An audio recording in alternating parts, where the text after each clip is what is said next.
Olá, pessoal da liderança do PT na Câmara, num bolão ganhou a Mega Sena, 120 milhões, 2 milhões e meio para cada um.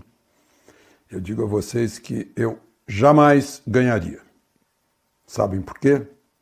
Não, não é o que vocês estão pensando. É que eu não jogo, nunca joguei, e cada vez que eu não jogo eu ganho. Não, ganho aquilo que eu deixei de jogar.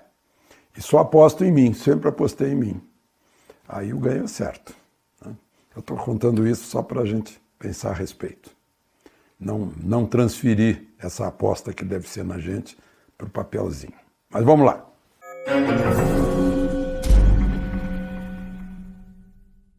Bom, o dia começou com uma operação da Polícia Federal atrás do líder do governo no Senado, o senador Fernando Bezerra Coelho. Ele é da família Coelho, lá de Petrolina, um filho dele é deputado federal, é o Júnior, que também foi alvo dessa operação, autorizada pelo ministro Barroso do Supremo. Outro filho, Miguel, é prefeito de Petrolina. Só para lembrar, um tio dele, Nilo Coelho, foi governador de Pernambuco, foi presidente do Senado, é uma família de políticos. E ele era ministro de Dilma, ministro da Integração.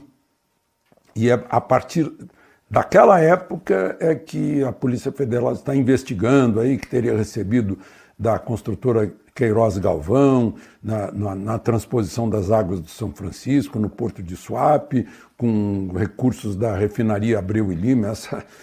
O que dá de falar essa refinaria Abreu e Lima?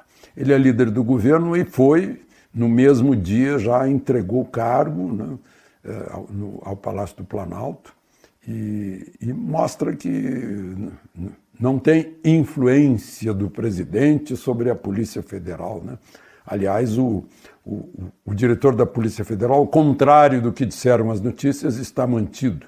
O Ministério também não foi reformado, ao contrário do que disseram as notícias, e o presidente vai a Nova York, ao contrário do que disseram as notícias. Acho que está na hora de dar uma olhada nisso, né? Bom, agora o pior que aconteceu foi na noite de ontem, né? O texto que o Senado enxugou, né? Tirou aquelas, eu chamaria de falcatruas mesmo, da lei eleitoral, né? A maior parte foi mantido, voltou para os deputados mantiveram aquilo que eles tinham acrescentado, mantiveram quase tudo, né? Inclusive o seu dinheiro, o meu dinheiro, para construir sede de partido, né? Para pagar multa de partido que tiver cometido alguma irregularidade contra a lei eleitoral, né? Para pagar passagem aérea de quem quer que seja, né? É incrível, além da propaganda eleitoral.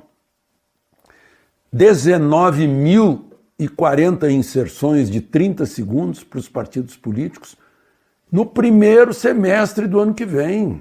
Não é nem a propaganda eleitoral que vai vir no segundo semestre, né? 19.040. E dá para dividir esses 30 segundos em 15 segundos. Aí vai, você sabe para onde, né? 19 mil vezes 2, né? 38 mil inserções. Nem o maior banco do Brasil é capaz de pagar uma publicidade dessas, mas nós somos capazes de pagar, né?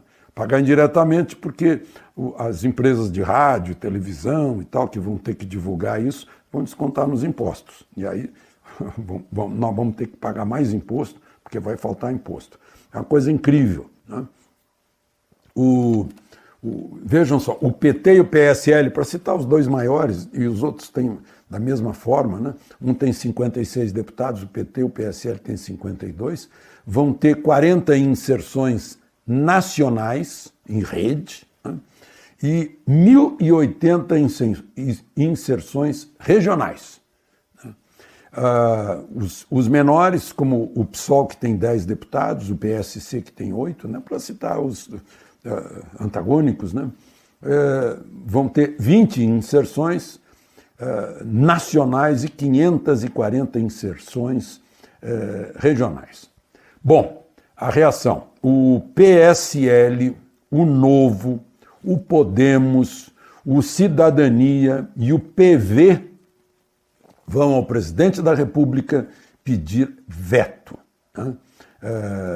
E dizer que já basta o fundo eleitoral de 1 bilhão e 700 milhões. Né? Essas inserções aí de que eu falei dá mais ou menos 1 bilhão, né? Que não vão pagar de imposto. É uma coisa...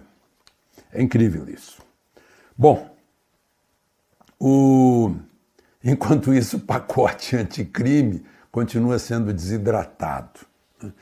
Só inventam coisas para defender os bandidos e não para defender a gente, né? Os inocentes que andam na rua, que são assaltados em suas próprias casas. Vejam só um caso de hoje, em Santa Maria, que é uma cidade dentro do Distrito Federal, próxima de Brasília, né? Os 3 irmãos estavam saindo de casa de manhã cedo, 6h30 da manhã, e foram atacados dentro de casa, na garagem, quando iam pegar o carro, por 3 assaltantes. Um dos irmãos foi ferido a bala, o outro irmão foi ferido a faca. O terceiro irmão reagiu e pegou um dos assaltantes. Sabe o que aconteceu para o terceiro irmão? Foi preso e vai ser processado por lesões corporais contra o assaltante. Vocês não vão acreditar, é verdade. É verdade, é aquela história lá, porque o artigo 25 do Código Penal diz que legítima defesa é a reação moderada e que ele não reagiu moderadamente, ele bateu muito no assaltante. Gente, vendo um irmão baleado e outro esfaqueado e queriam que ele fizesse carinho no assaltante? É incrível. Foi preso, vai ser processado. Bom, então, no pacote anticrime é esse espírito que está lá. Não, temos que proteger o pobre assaltante. Entrou na casa alheia, ele só queria levar o carro, né? Os comparsas dele só deram um tiro e esfaquearam o outro. Imagina, e ele foi agredido. É isso que esse pessoal que está tratando do pacote anticrime, do juiz Sérgio Moro, do ministro Sérgio Moro, essa é a cabeça. É incrível, né? Mas, enfim. Mas tem outras coisas incríveis que aconteceram hoje, né? A ministra Carmen Lúcia ficou furiosa. Disse que não é possível uma coisa dessa. Ela que já foi presidente do Supremo, chegou lá, no Supremo, um processo, né, de um subprocurador do Ministério Público Federal se queixando da chefe, a procuradora que saiu essa semana, a procuradora Raquel Dodge, porque ela não deu para ele uma vaga na garagem. Gente, vaga na garagem indo para o Supremo.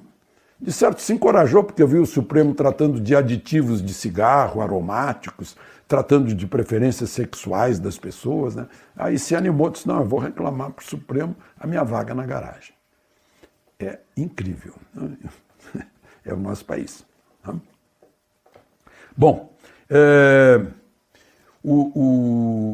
Operação Spoofing, aquela operação que prendeu gente, né, que estava se fingindo de outra coisa para entrar nas mensagens, nas redes sociais, no computador, de gente da Lava Jato, do então juiz Sérgio Moro, né?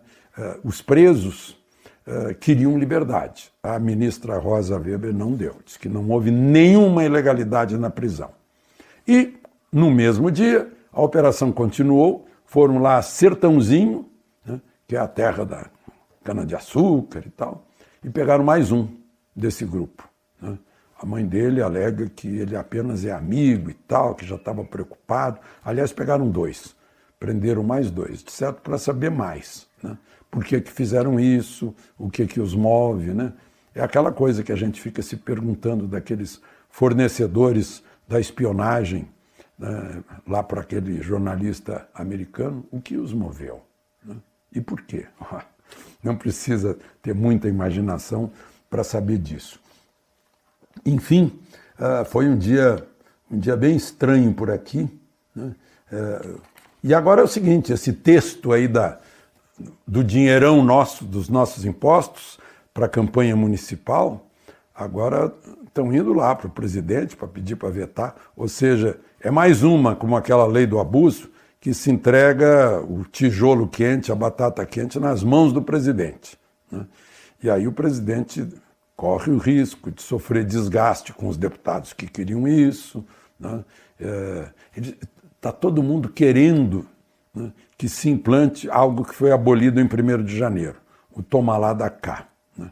E aí parece que fazem de propósito para o presidente ficar com um problema na mão, né, que tem que ser Salomão numa hora dessas, na hora de vetar, ou seja, de recusar coisas que uma maioria no Congresso quis, né? Uma maioria, no caso, na Câmara dos Deputados. Enfim, estamos terminando a semana com tudo isso, né? Tomara que não venha mais. De Brasília, Alexandre Garcia.